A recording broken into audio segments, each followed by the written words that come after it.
Welcome to Because You Need to Know. I am Edwin K. Morse, President and founder of Pioneer Knowledge Services. This series is your digital resource of valuable conversations with nonprofit and knowledge management enthusiasts from across industries and from around the globe. Yeah, hi Edwin. My name is Eudald. I am from Barcelona.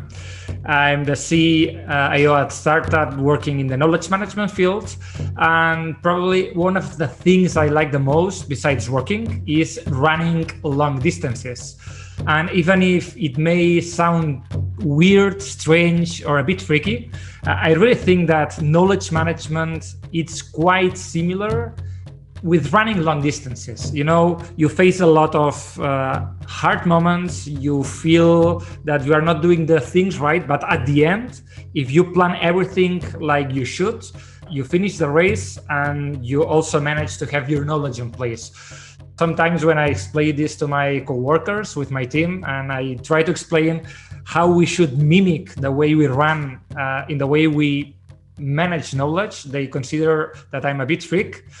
I really think that it may not be a big trend in knowledge management industry. Yeah, running and knowledge management and Barcelona and sun and mountain and nature.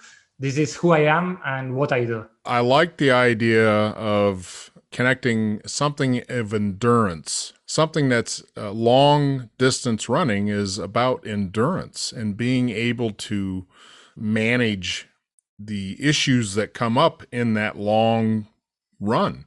They could be muscle fatigue, could be dehydration, could be overheating. Lots of things could come in and slow you down or stop you. So I like that in the framework of knowledge management because it's a long journey. It's not just a short piece. And not only this, running long distances requires a lot of training.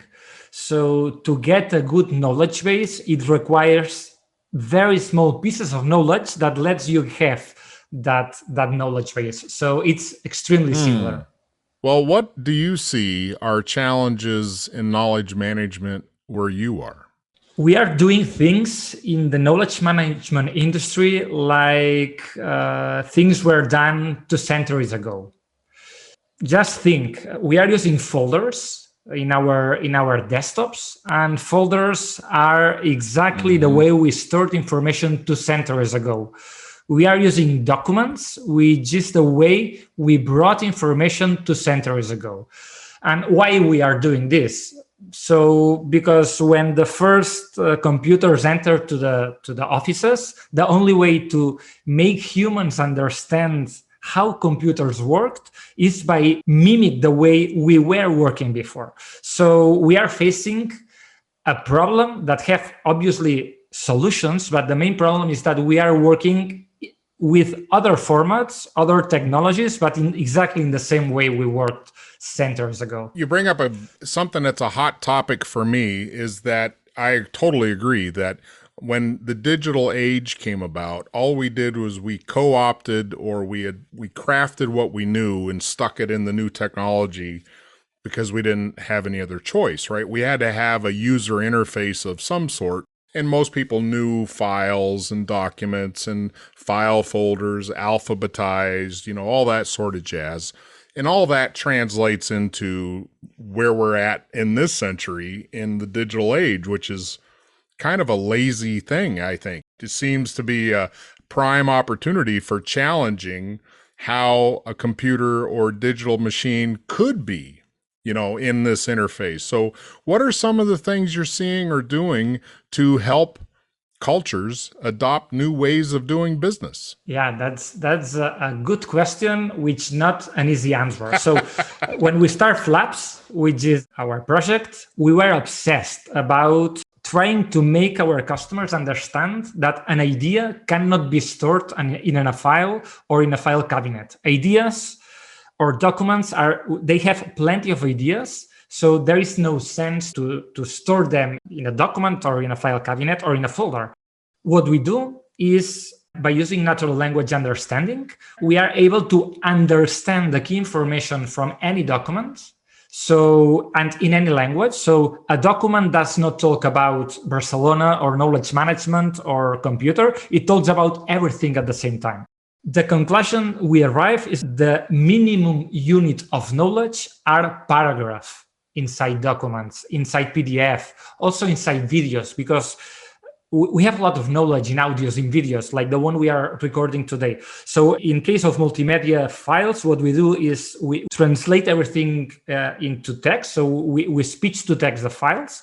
We cut everything, absolutely everything, into paragraph. So when users, in that case, use flaps to get knowledge, they do not get the file, they do not get the video.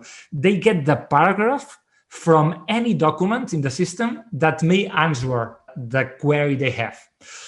We are in that sense, we are the re-evolution of knowledge management, because we understood that the knowledge is not in a document, it's not in a folder, it's in the paragraph, it's in some lines in a document. So it's a completely new concept, but so far we are very happy with the results we are having. Well, give us an example of what the use case is for something like that. You know, the researchers investigating about COVID, they have thousands of PDF talking about COVID, probably with similar information, but how do they have to access to this information? How is humanly possible to access this information? They cannot read everything. What we do is we just take everything with any language, cut everything into paragraph, and they can just use our engine to look for something, and they just get the specific paragraph from all the documentation containing the query. So it sounds like it's just like a keyword search. No, because knowledge cannot be based on keyword search. Knowledge is meaning, are words, are ideas. Ideas cannot be stored. This is easy to say, but hard to understand. Our engine is able to understand natural language, how humans request information. And by using semantic search, we can not only provide the results a user wants, but we also can provide results in different languages. So maybe for COVID research, we have documents in German, in English, in Spanish, in Italian. Why a user cannot get all the information he needs? So why we are limiting to get results because of the language of the document? It makes no sense at all. Right. So I agree. What we let users is to find what they need. They can ask in not by keywords but by meaning, and they get as a result paragraph from documents in any language that may contain the answer they are looking for. So language is not a limitation now. It cannot be a limitation, and it is not a limitation. But you're using a natural language protocol or something that identifies language, not just terms. Exactly. So does an organization now not have to worry about a taxonomy? At all. Why? Because, again, ideas cannot be stored. You cannot limit any document, because why we should add a tag to a document if that document may contain 1,000 tags? It makes no sense. The real meaning of a document is the meaning itself. The only way to do this is by using artificial intelligence and natural language processing, and forget about how we have managed knowledge so far. It's a completely new way of getting insights and getting to know what your company knows or what you need to know to accomplish your job. That sounds pretty exciting. We are very happy with the results we are having so far. What's the biggest challenge you have right now as far as where you're at in the innovation stage? So you've worked with a concept, you worked with this idea of making something better, and the tool set you're creating will actually change not only how the user pulls information or searches for information, but your forecasting, it'll change the other side of it, which is the storage and the production side. Because if you're saying an organization doesn't have to spend a lot of time building and keeping up a taxonomy, which can be a lot of work dependent upon the content, that's got to be a huge savings. Yes, we have a problem, is that we are humans, and to change human behavior, It's slow, it takes time, and not everybody wants to change the way, or not every company wants to change the way they have been working. Sure. This is a problem, and this is one of the main issues we are facing right now. You bring up a good point in that when there are legacy systems in an organization that has had a huge amount of sunk cost, a lot of money put into it over time, people trained up on the system. Now they've got a whole collection of things that are resources that are tied to a system. It's hard to change the direction because somebody's kind of bought into this in the long term. So it doesn't make organizations very nimble or available to adopt new technologies if they're kind of tied at the waist to something that's a legacy system that has got all this tied to it. And I understand what you're saying, that the human behavior is hard to, one, formulate in an organization to how to get motivation and innovation to happen.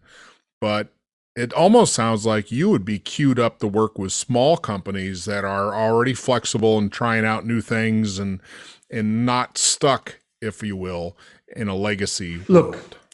When MP3 disrupted the musical industry, the big players in the music, they were completely against MP3. It was really a game changer. We could just read the news or what the big industry players said about MP3, that it was not good for musicians, that it was not good for the music. So we are exactly at the same point. Obviously, big corporations, they will need more time to understand that if they do not use this kind of tools, they will suffer a lot. Car industries, the old car industry is suffering a lot, and the new players in the mobility, they are doing very good. You're right. So you're right. Obviously, we will start working with smaller companies that understand the value of having a good knowledge base, not related with the old way of doing things. But we are sure that big players will come because it's the only way that they can do things. If they want to be stuck in the past, they will suffer. Yeah, I totally agree with that. Innovation creates as much as innovation kills other organizations, I guess. But you know what I mean? I see what you're saying, and I totally agree that innovation sparks as much as it in the positive as it does the negative. And those that are willing to push forward, to adapt and adopt and learn will succeed. Yeah. Or at least exactly. At least set themselves up for success. Exactly. And another player that I don't know about the listeners, what they would think, but in knowledge management industry, one of the players that is also killing innovation inside organizations are IT departments. They are very afraid of doing new things. They want to have absolutely everything under control. Mm-hmm. They should have, in my opinion, they should have less power. And business side, knowledge management side, they should have more power to implement this innovation. Otherwise, IT departments are killing also corporations. They represent what is, right? A lot of times the IT, and I'm not throwing an anchor on IT, but I hear what you're saying. I think personalities play into that too, is that in order to future-proof an organization, in order to be out there 5 years ahead of time to understand what's coming, you need to have somebody that's a scout or somebody that's just got that inquisitive mind, right? It doesn't have to be IT, but I understand what you're saying. It's almost like at the corporate level, there needs to be kind of the consultancy or the oracle that can at least start looking at the trends and items that are coming out that may prove fruitful, that they need to start looking at for finding out how do they become part of that. Yes, but also technologically, from the technical point of view, at least in our experience, that there are some complications when you want to implement new technologies inside big companies. The future, it won't be. Future is not for mammoths. is for faster animals. So strongest survive. exactly, right? exactly. It's almost the opposite of that. It's not the strongest. It's The smartest, the smartest. Yeah. yes. The smartest survive. All right. So to wrap things up, tell me what knowledge management is to you. That's a very good question as well. Ah. We are also very confident that not all the knowledge is relevant knowledge. So it makes no sense to manage some kind of knowledge that is not important anymore for the company, and that only creates noise inside the knowledge base of corporations or companies or organizations.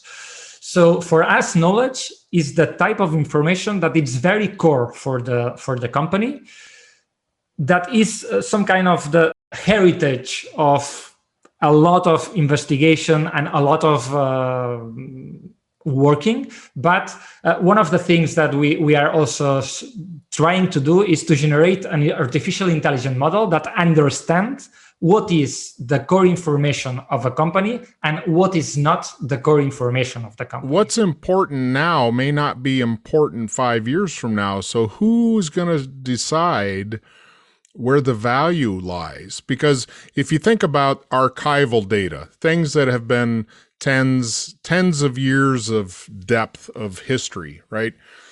At the current level or recent history level, it may sound, well, we don't need all this stuff. But 100 years from now, 50 years from now, all of that data might have come in useful in a new way. So where do you find a cutoff for what's value and what's not? A very good point. So we have to understand that enterprise search and to let companies search inside documents and inside knowledge is one thing. And the other thing is understand what is the relevant knowledge inside the company to be used today.